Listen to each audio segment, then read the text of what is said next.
Hi team, Coach Alexa here, Coach of Reading, South Oxfordshire and online.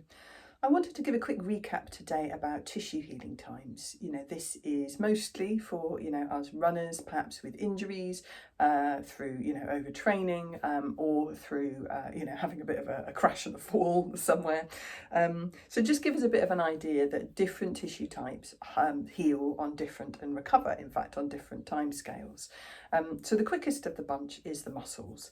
The muscles shout the loudest normally when they're hurt because they've got a fantastic nerve supply, but they also heal pretty quickly because they've got a fantastic blood supply.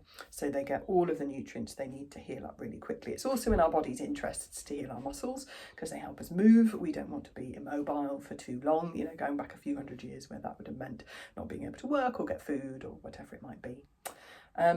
So yeah, normally, with micro damage to muscle fibres, like you get from, a hard session in the gym, you'll know from sort of personal experience that takes days to be fully recovered. If you're going for small muscle tears, larger muscle tears, obviously it takes longer because there's more repairing to do. But generally we're talking, weeks even for that kind of thing. If you've got the proper kind of rehab team involved, they will, heal themselves up pretty quickly. Bones are probably the next quickest, again, because there's skin in the game, isn't there, for our body to heal those quickly so we can be back up and running, literally, in a sort of survival type situation. And they have a good blood supply, still similar to muscles. Bones heal in a slightly different way. They also need quite a lot of nutrients, particularly things like calcium, to be able to heal up.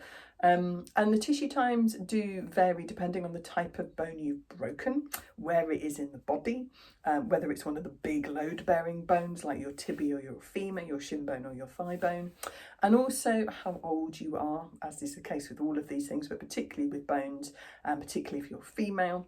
That healing time does get noticeably longer as we get older. So there's lots of different factors at play, but generally we're talking, for 6 weeks into, number of months for full bone healing time, particularly if you're talking one of the big load-bearing bones in the legs, then yeah, that will take a little bit longer. Further down the list, we get things like tendons and ligaments, and these are sometimes the trickier ones to rehab. They don't have a particularly good blood supply at all. They tend to have much longer tissue healing times. So this is where it's even more important to get a physio or somebody like that involved, just to make sure that you're doing the right things, because tendon ligament reloading is a little bit of a tricky game to play, and you want to make sure you're doing the right things, and yeah, getting the most out of that rehab, because it will take months potentially for full healing, depending obviously on what you've done and how it happened, etc. When we're talking about things like, cartilage, for example, in our joints, people have got this in their mind that it doesn't heal. It kind of does in a way. It responds to things, but it responds in an incredibly long time scale of years.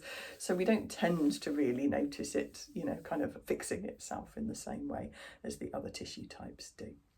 Anyway, I hope that's useful. Happy running.